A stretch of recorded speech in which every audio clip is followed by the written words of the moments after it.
Welcome to NTD News Today. Here are today's top stories. The Supreme Court takes up a major separation of powers fight, examining the president's authority over FTC commissioners. President Trump will unveil a $12 billion aid package for American farmers affected by his trade policies. More on the administration's efforts to address economic concerns. A 7.6 earthquake struck off the coast of northern Japan, triggering a tsunami warning. What we're learning. Ukrainian President Zelenskyy says unity between Europe, Ukraine, and the U.S. is crucial when negotiating an end to the war.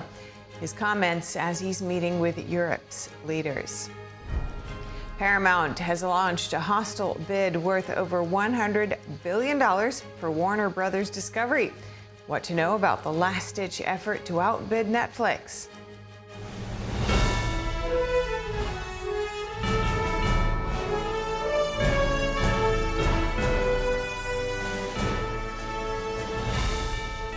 This is NTD News Today, live from our global headquarters in New York City. The Supreme Court appears poised to back President Trump in an FTC termination. The justices are hearing a case over the legality of President Trump firing a Federal Trade Commission member. The Justice Department wants the Supreme Court to overturn a 1935 precedent that limits presidential authority. It's a case that has shielded the heads of independent agencies from removal for decades. A lower court had ruled President Trump exceeded his authority when he moved to dismiss FTC member Rebecca Slaughter in March before her term was set to expire. Today, the justices signaled they will uphold the legality of President Trump firing of Slaughter. And it's day 4 of a hearing in the case against accused killer Luigi Mangione. His defense is attempting to get key evidence removed before trial.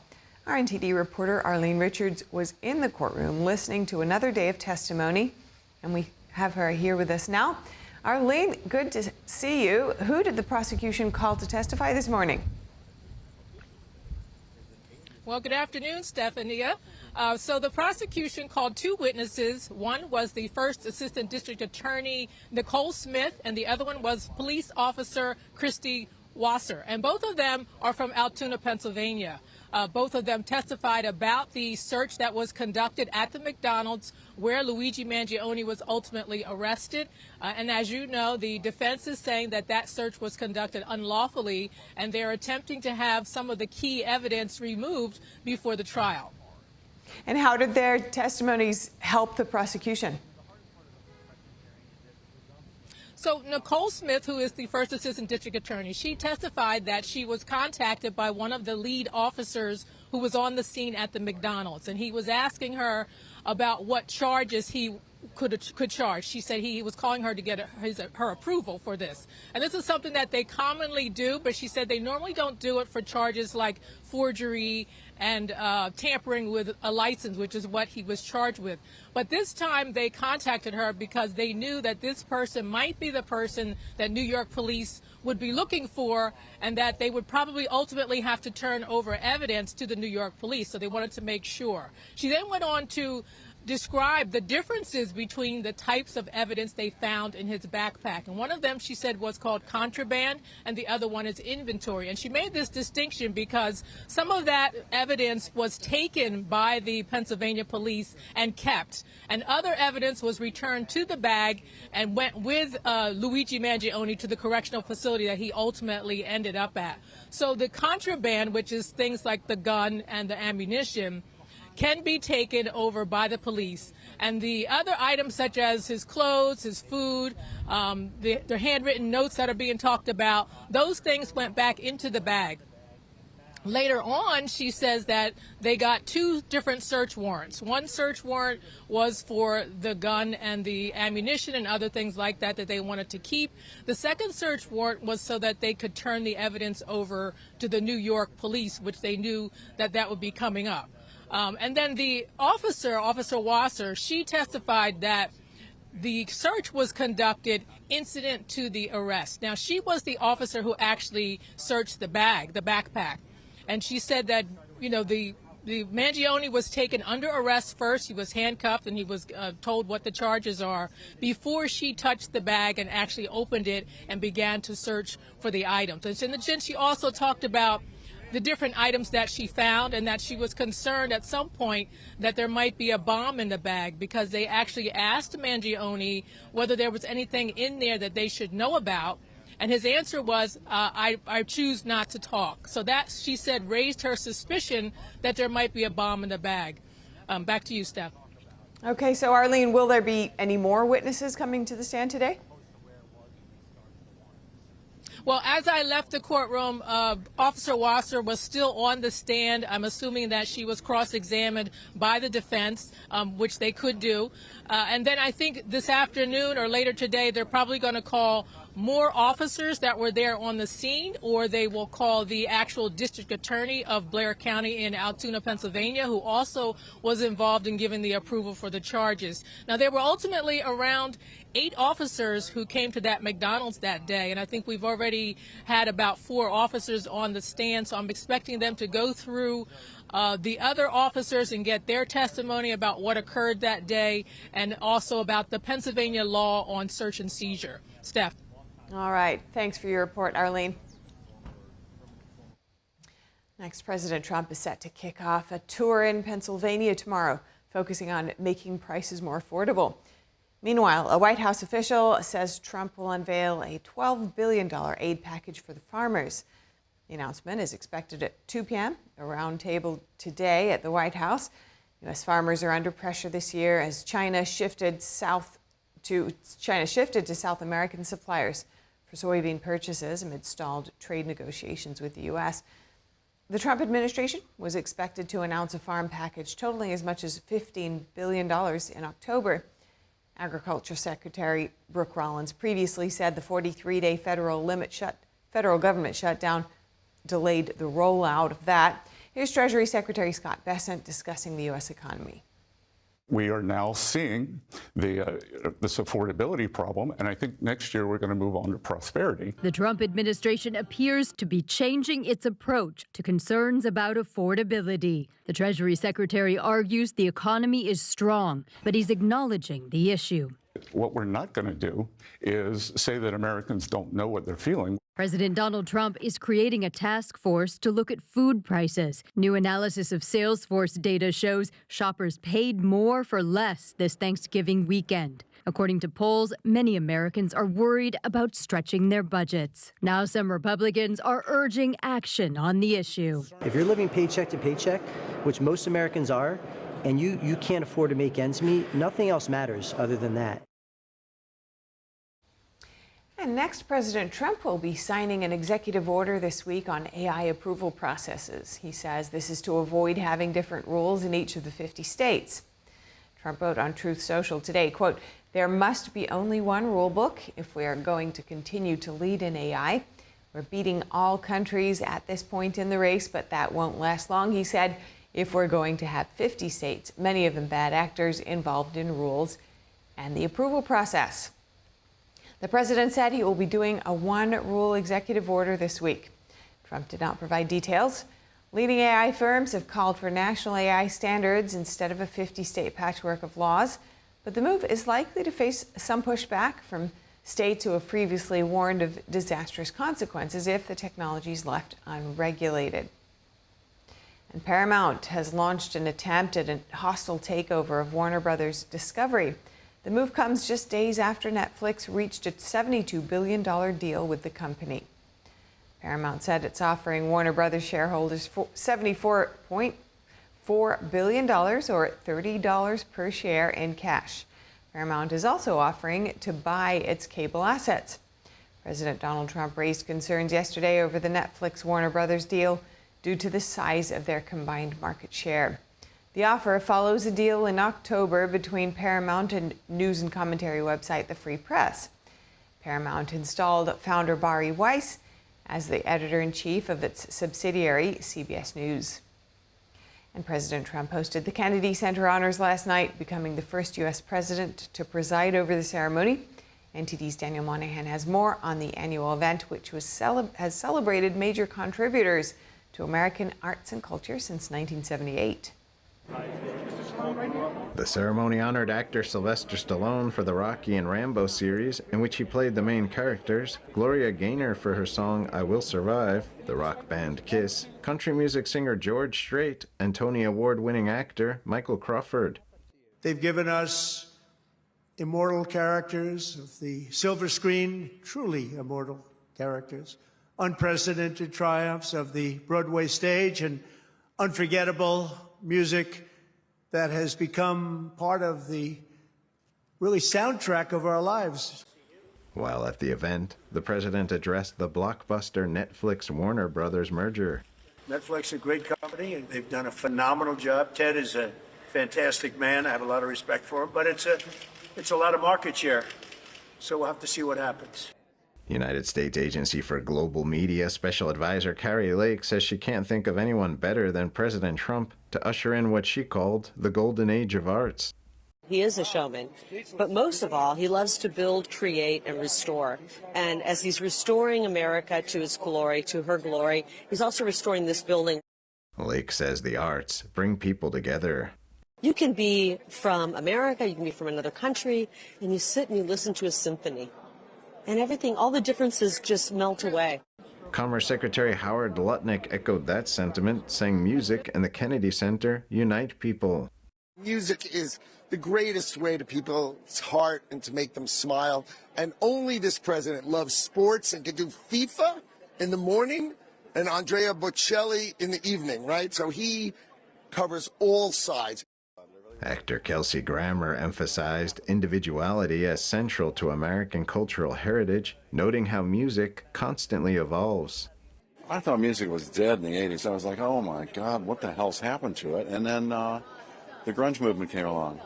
I was like, holy moly, these guys are making music again. Trump has shown great interest in the Kennedy Center since his term began, including appointing a new board and initiating renovations. Kennedy Center President Richard Grenell highlighted a renewed focus on fiscal discipline under his watch.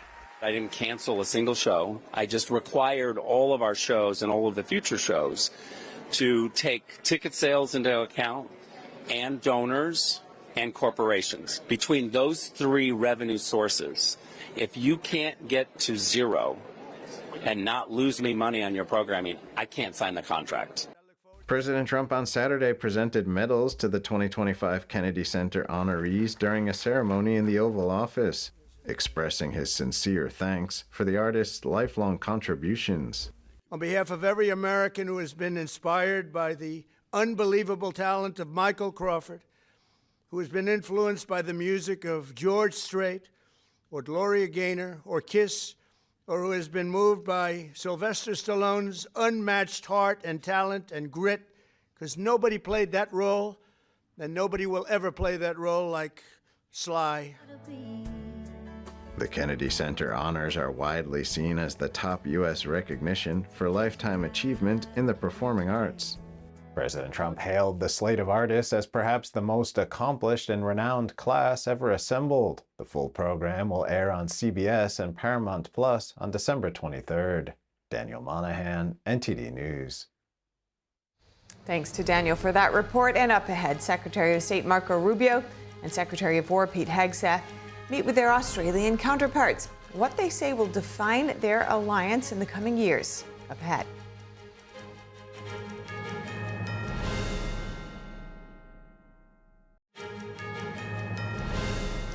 Welcome back. The subject of critical race theory has made its way in and out of both schools and the media, the private sector, government, all in the past several years. Has anything really changed?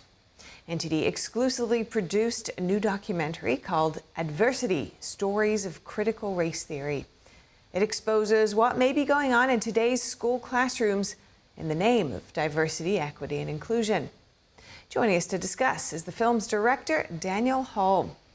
Daniel, good to have you with us today and great to see you again. It's been a while. Tell us what Adversity: Stories of Critical Race Theory, the film, is all about.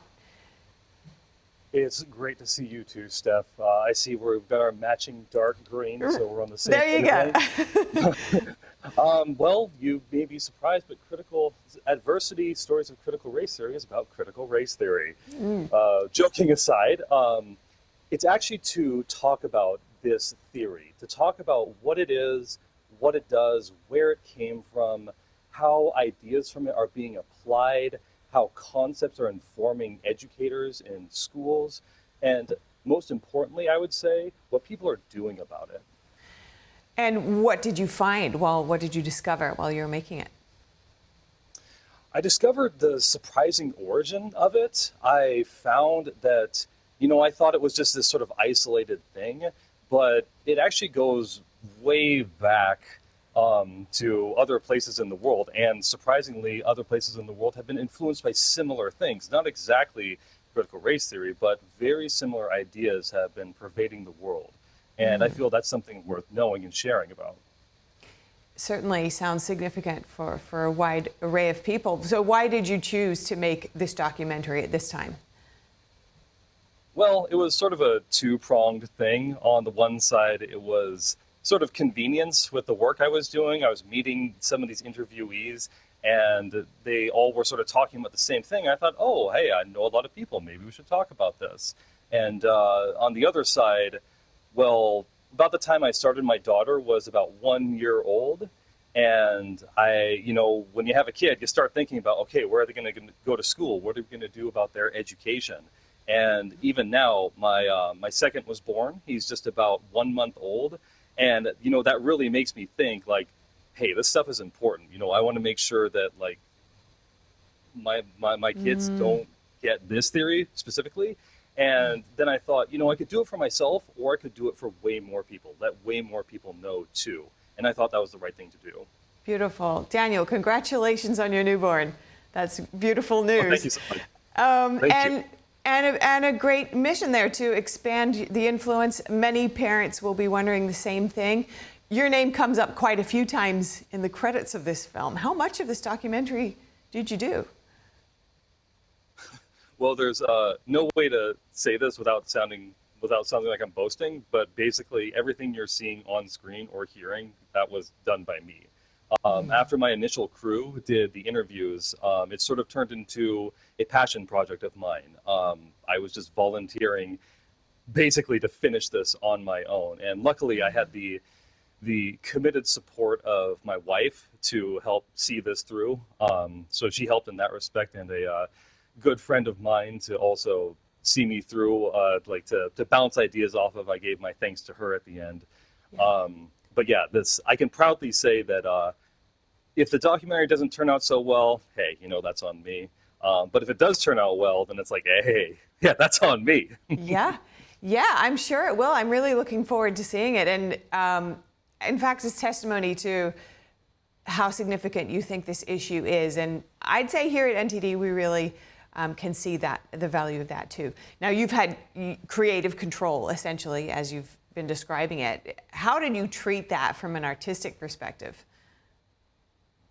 Well, on the one side, I have a history in journalism too. I thought, all the stuff we're talking about, all the stuff we're presenting, I want it to be rigid, factually based stuff, evidence-based stuff, quotes from people who have developed CRT here and there. And so we're not just, making up stuff in an emotional, opinionated manner. This is stuff that can be looked up and sourced. So that's the one side. That's I'd say the visual side. On the audio side, that's where I really got to take sort of control on it, where I got to, compose the music. I wrote the entire score for this because, first and foremost, I'm a musician and a composer, not a director. That came later. And what I wanted to do was to express the emotion that I thought people may feel as they discover this stuff, or, what does it feel like to say, like, oh, wow, I need to stand up for my kid. I need to put myself at risk to protect my kid. How do you make that into music? And so that's where I really enjoyed the process, I can say. Wonderful. And I'm so looking forward to hearing it as well as watching it. I know it's going to premiere tomorrow night. Is there anything that you'd like to say at this point to the people who'll be watching it?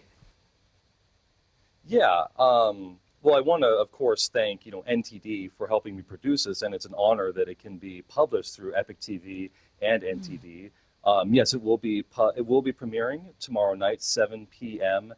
Eastern Time. Any Epic Time subscribers will be able to watch it on their own, or you can rent it through Vimeo. There's a link. You'll find it. I believe in you.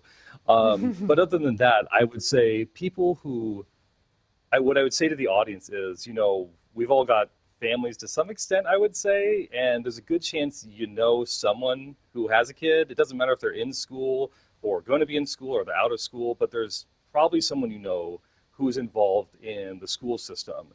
And that alone is grounds and good reason to watch this film and just learn about what may be happening. I'm not saying it is happening, but what may be happening.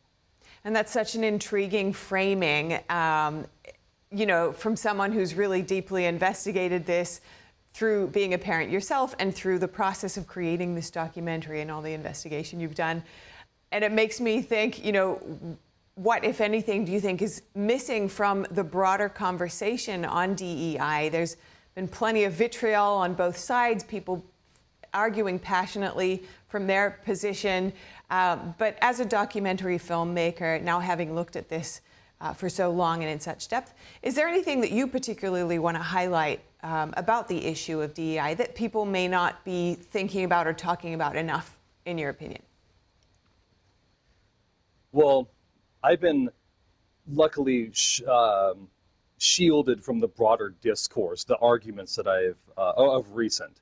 But I have seen plenty of things, and many of the arguments, I would say, are not as substantiated as I would like. And again, this is coming from a journalistic perspective, where I would say I want something that can be, let's find the source of this. Let's find the exact quote that's supporting this, because there's even, I'll give a brief preview. There's one section where people are actively saying it's not taught in schools. It's not taught in schools.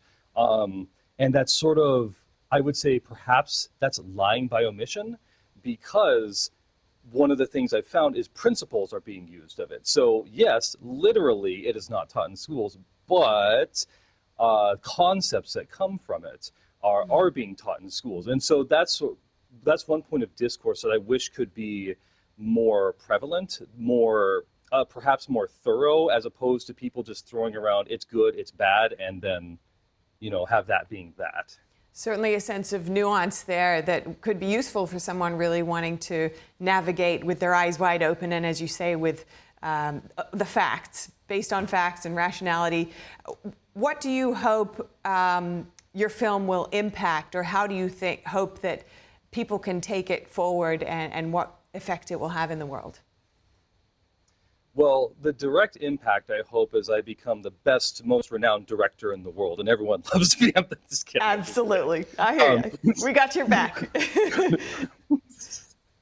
What I do hope is that people can watch this and, well, stay to the end, because it does feel sort of doomy and gloomy through a lot of it, and there's reason for that.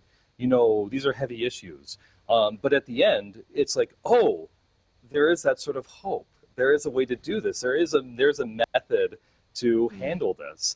And you're hearing this from people who have done this, who have opposed this in a grassroots sense, in a legal sense, in a professional sense. These are people who have experienced this and gone through this.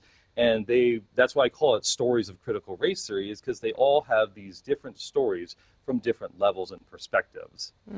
Message of hope in a sometimes murky and confusing area and sector and discipline here. Thank you so much for your time today, Daniel Hall. All the best. I'm so looking forward to seeing it. And folks, the documentary is called Adversity: Stories of Critical Race Theory. It premieres online tomorrow at 7 p.m. Eastern Time right here on NTD, and you can also watch it on Epic TV and Vimeo, as our dear director just alluded to. Thank you so much, Daniel. Thank you so much, Steph. It's wonderful to see you. Take care. And you. And next, the nation's capital will soon need a new head of police. Chief Pamela Smith released a statement today saying she will be stepping down at the end of the year. Smith took the position in an acting capacity in July 2023 and was confirmed to the role a few months later. Before that, she served as the chief of the U.S. Park Police Department. Statistics show that homicide and overall crime in D.C. decreased while she was in charge. D.C. Mayor Muriel Bowser thanked Smith for her service, saying she helped restore a sense of safety and accountability in the city's neighborhoods. And the Trump administration says it has located tens of thousands of children who were smuggled into the United States. Border Czar Tom Homan is accusing the Biden administration of losing track of many more. Here's that story. White House Border Czar Tom Homan says the Trump administration has thus far located 62,000 children who were illegally smuggled into the United States. In an interview with Fox News Sunday, Homan said the Biden administration lost track of 300,000 minors. He alleges many of those missing children ended up in sex trafficking or forced labor. President Trump saved over 62,000 children's lives. Some of these children were in sex trafficking, we found them. Some were in forced labor. Some were being mistreated. I can't even discuss some of the mistreatment we found out about. Homan says those children were among more than 500,000 minors smuggled into the country during the previous administration. He says the Trump administration has been actively searching for them. Over 500,000 children were smuggled in this country under Joe Biden.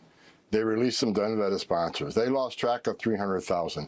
President Trump committed on day one that we will do everything we can to find every one of these children.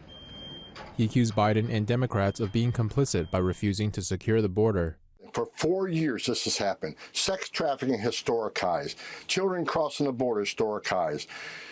Migrant deaths crossing the border, historic highs. Homan says finding missing children remains the administration's top priority. Meanwhile, Minnesota has become a focal point for immigration enforcement, with officials reporting widespread immigration fraud among Somali migrants. Homan told CNN that Minneapolis has a large illegal immigrant population and that enforcement teams are moving into the city. The intensified operation comes after a $1 billion welfare fraud scandal that federal prosecutors say involved criminal networks tied to parts of the Somali immigrant community. Prosecutors say the scheme exploited nutrition and child care programs by creating fake service providers and pocketing taxpayer funds. Treasury Secretary Scott Bessent told CBS yesterday that investigators are now following the flow of overseas money transfers connected to the fraud. But when you come to this country, you got to learn which side of the road to drive on. You got to learn to stop at stop signs, and you got to learn not to defraud the American people. Bessent said investigators found that funds tied to suspects, including some political donors, moved through informal money transfer networks. When asked if the money might have been used to support terror networks abroad, Bessent said it's too early to draw conclusions about its final use.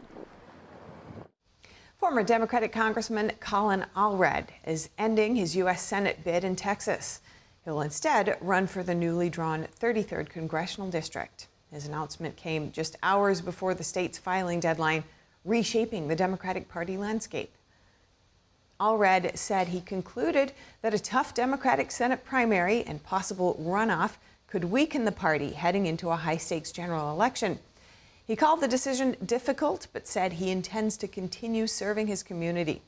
The 33rd District, redrawn by the Republican-led legislature, is a heavily Democratic seat that includes the area where Allred grew up. He noted it is also where he and his wife are raising their 2 children. And Texas Congresswoman Jasmine Crockett is expected to enter the Senate race today.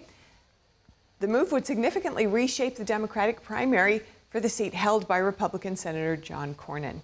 Crockett would join State Representative James Talarico on the March 3rd primary ballot. The Democratic nominee will face the winner of a GOP primary that includes Cornyn, Texas Attorney General Ken Paxton, and Congressman Wesley Hunt. Recent polling shows Crockett leading the Democratic field, and analysts say her name recognition could make her the frontrunner.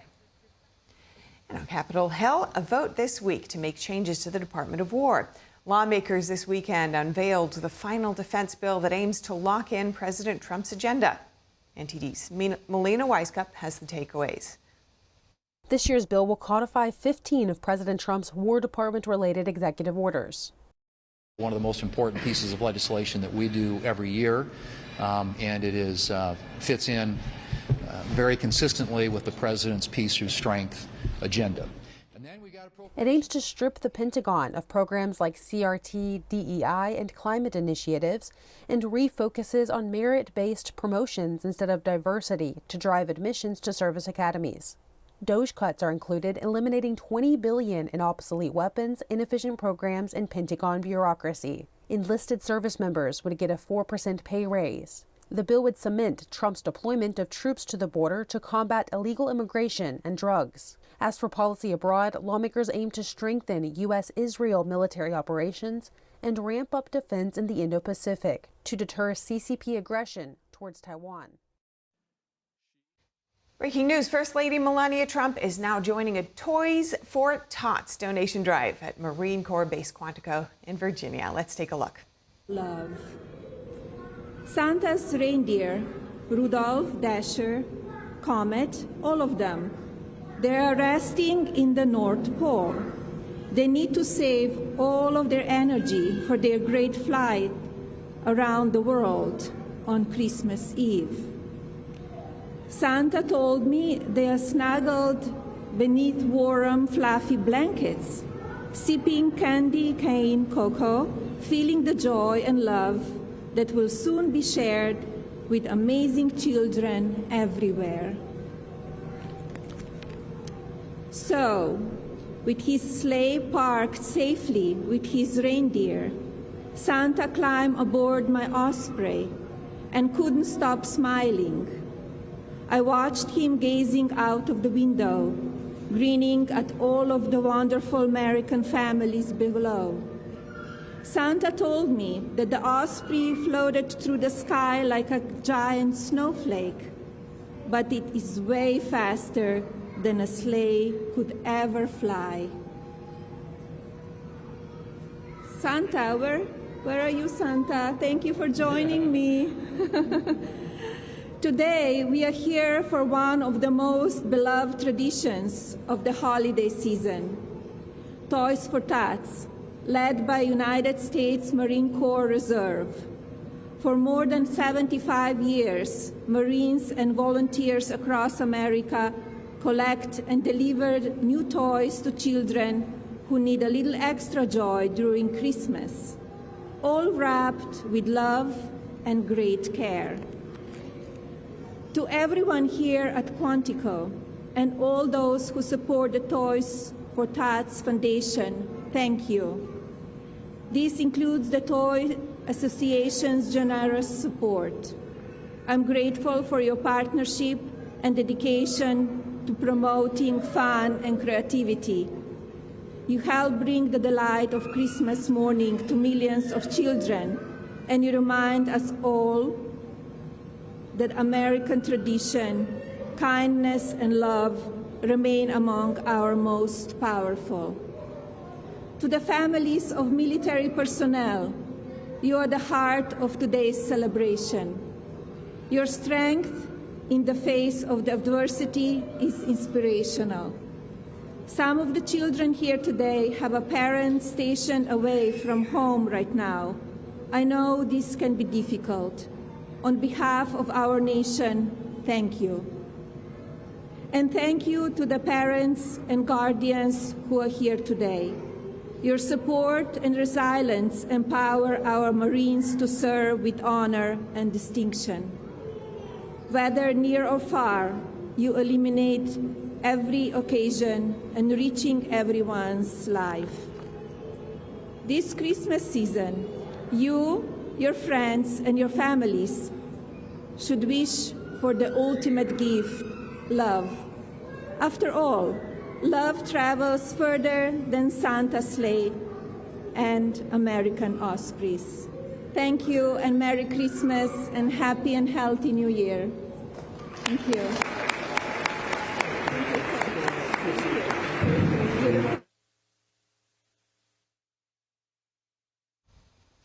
And First Lady Melania Trump addressing folks at the Marine base there in Quantico for a Toys for Tots drive. Next, Secretary of State Marco Rubio and Secretary of War Pete Hegseth are welcoming their Australian counterparts to Washington, D.C. today. Here's Rubio on the future of the U.S.-Australian partnership. Our allies around the world, the desire to diversify supply chains, and the belief that in order for us to be able to do anything, whether it's defend our countries, defend our allies, or defend each other, but also to build our economies and to prosper as economies, we have to have critical mineral supplies and supply chains that are reliable and that are diverse and not overly invested in one place where they can be used as leverage against us or our partners of the world.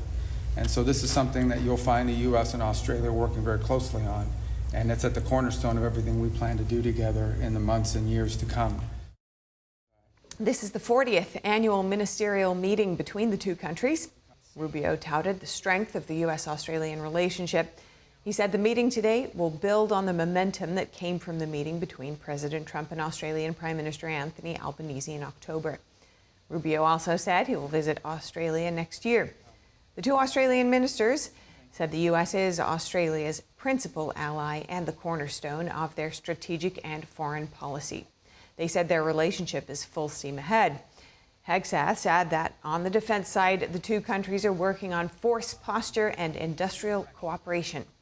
The U.S. and Australia are both members of Quad and AUKUS. Countering communist China's security threats in the Indo-Pacific has also been a central theme of their relationship. And turning now to the negotiations around ending the Russia-Ukraine war. President Trump says Ukrainian President Volodymyr Zelenskyy hasn't yet read the latest U.S. peace proposal. And I have to say that I'm a little bit disappointed that President Zelenskyy hasn't yet read the proposal. That was as of a few hours ago. His people love it, but he hasn't. Russia's fine with it. Yesterday we spoke with Stephen Witkoff and Jared Kushner. I thank them for their readiness to work together 24/7. The American representatives know the basic Ukrainian positions. The conversation was constructive, although not easy.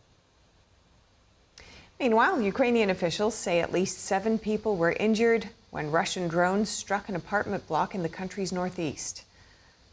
And Ukrainian President Volodymyr Zelenskyy says unity between Europe, Ukraine, and the U.S. is important when negotiating an end to the war. He's in London today rallying support among Kyiv's allies in a U.S.-led peace push. Things which are very important for today, I think unity between Europe and Ukraine, and also unity between Europe, Ukraine, and the United States. There are some things which we can't manage without Americans, things which we can't manage without Europe, and that's why we need to make some important decisions. At the meeting, French President Emmanuel Macron said Russia's economy is starting to suffer after the latest round of sanctions. Meanwhile, the German chancellor said he's skeptical about certain aspects of the U.S. position on ending the war, but he didn't give further details on his stance. Moscow says it's open to negotiations and blames Kyiv and the West for blocking peace. But Ukraine and its allies say Russia is stalling and using diplomacy to entrench its gains. And Israeli Prime Minister Benjamin Netanyahu will meet President Donald Trump on December 29th. An Israeli government spokesperson made the announcement today. They will discuss the future steps and phases and the international stabilization force of the ceasefire plan. The third phase of this plan will be focused on the de-radicalization of the Gaza Strip. Netanyahu met with the U.S. ambassador to the United Nations, Mike Waltz, in Jerusalem earlier today. The meeting was attended by U.S. Ambassador to Israel, Mike Huckabee, and other officials. Over the weekend, Netanyahu said the first phase of the Gaza ceasefire was nearly complete and that negotiations are now shifting toward a more demanding second stage. Meanwhile, Hamas said it was ready to discuss freezing or storing its arsenal of weapons as part of its ceasefire with Israel. Here's what we know so far.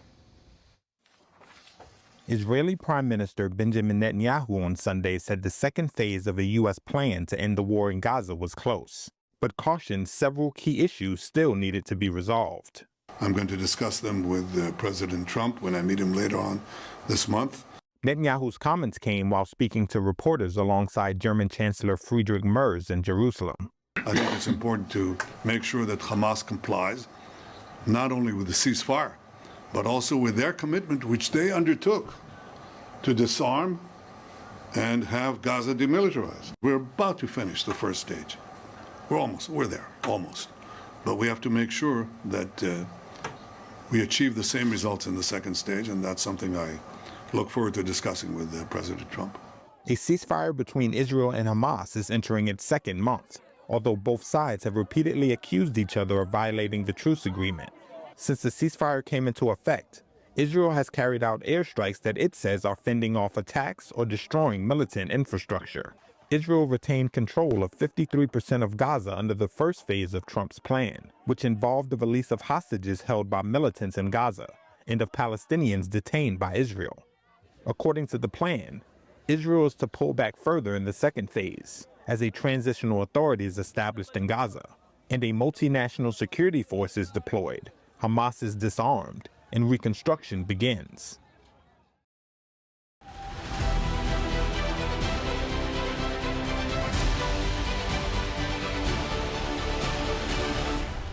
I'm Stephanie Cox, and this is World Watch. A tsunami as high as 10 feet could hit Japan's northeastern coast. The nation's weather agency made the announcement today. That's after an earthquake with an estimated magnitude of 7.6 occurred offshore. The tsunami warning was issued for 3 prefectures after the quake jolted a large part of Japan's north and east at 11:15 p.m. local time. According to authorities, the epicenter of the quake was 50 miles off the coast of Aomori Prefecture at a depth of 30 miles. East Japan Railway suspended some services in the area. No irregularities were reported at nuclear power sites in the region. But one electric company did say thousands were without power. Japan is one of the world's most earthquake-prone countries, with a tremor occurring at least every 5 minutes. Prime Minister Sanae Takaichi said more details will be given shortly. At 23:16 today, an earthquake measuring 6+ on the Japanese seismic intensity scale occurred off the coast of Aomori Prefecture. The government established a response room at the Prime Minister's office at 23:16. I immediately instructed that timely and accurate information regarding tsunamis and evacuation be provided to the public, that measures to prevent damage, such as evacuation of residents, be fully implemented, that the extent of damage be ascertained as swiftly as possible. Syrians are marking the first anniversary of the overthrow of Bashar al-Assad today. Assad fled Syria for Russia a year ago as rebels seized Damascus and ended his rule. New President Ahmed al-Sharaa has promised to replace Assad's police state with a more inclusive and just system. Hundreds have died in bouts of sectarian violence since then, causing new displacements and mistrust among minorities toward Sharaa's government. In the south, some from the Druze minority have been calling for independence. Hundreds were killed in deadly clashes with government forces in July. And Thailand's border with Cambodia is once again the site of escalating violence. Thai forces launching airstrikes after fresh clashes erupted overnight. Thailand's foreign ministry said today that its military operations will continue to protect the country's, quote, sovereignty and territorial integrity. Here's an update. Thailand launched airstrikes into Cambodia on Monday as fighting flared along their disputed border. Both countries accused the other of violating a ceasefire brokered by President Donald Trump. Video released by the Thai army showed an explosion in what it says is Plan Hin sub-district in Sisaket province. Both Thailand and Cambodia are evacuating civilians as fighting escalates along their disputed border. A Thai army spokesperson said at least 1 Thai soldier had been killed and 8 were wounded in the fresh clashes, adding that air support was called in to hit Cambodian military targets. Meanwhile, Cambodia's defense ministry said Thai military had launched dawn attacks on its forces at 2 locations, following days of provocative actions, and added that Cambodian troops had not responded. 3 Cambodian civilians had been seriously injured in the fighting so far, according to a senior provincial official. Thailand and Cambodia have for more than a century contested sovereignty at undemarcated points along the 508-mile land border, first mapped in 1907 by France when it ruled Cambodia as a colony.